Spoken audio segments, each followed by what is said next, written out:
అతి సులభంగా శని భగవానుని ప్రసన్నం చేసుకునే స్తోత్రమిది. దీనిని భక్తితో పఠించిన వారికి ఏల్నాటి శని, అర్ధాష్టమ శని ప్రభావం ఉండదు.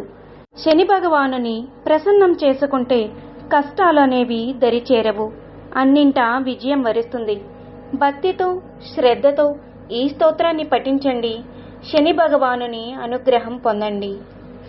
నమః కృష్ణాయ నీలాయ శిఖిఖండనిభాయ చ, నమో నీలమధుకాయ నీలోత్పలనిభాయ చ, నమో నిర్మాంసదేహాయ దీర్ఘశ్రుతిజటాయ చ, నమో విశాలనేత్రాయ శుష్కోదరభయానక,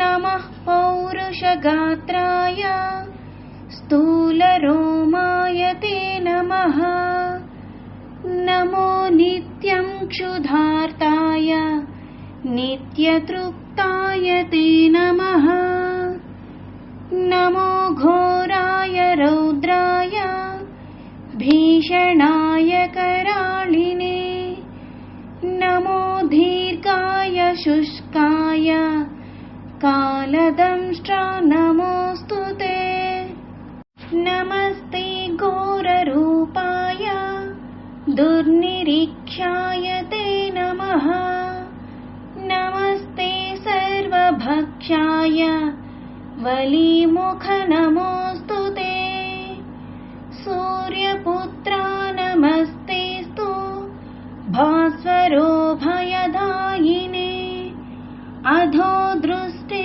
నమస్తేస్తు సంవర్తక నమోస్తుతే, నమో మందగతే తుభ్యం నిష్ప్రభాయ నమో నమః, తపసా జ్ఞానదేహాయ నిత్యయోగరతాయ చ, జ్ఞానచక్షుర్నమస్తేస్తు కాశ్యపాత్మజ సూనవే, తుష్టో దదాసి రాజ్యం త్వం క్రుద్ధో హరసి తత్క్షణాత్, దేవాసురమనుష్యాశ్చ సిద్ధవిద్యాధరోరగాః, త్వయావలోకితాः సౌరే దైన్యమాశు వ్రజంతి తే, బ్రహ్మశక్రో యమశ్చైవ మునయః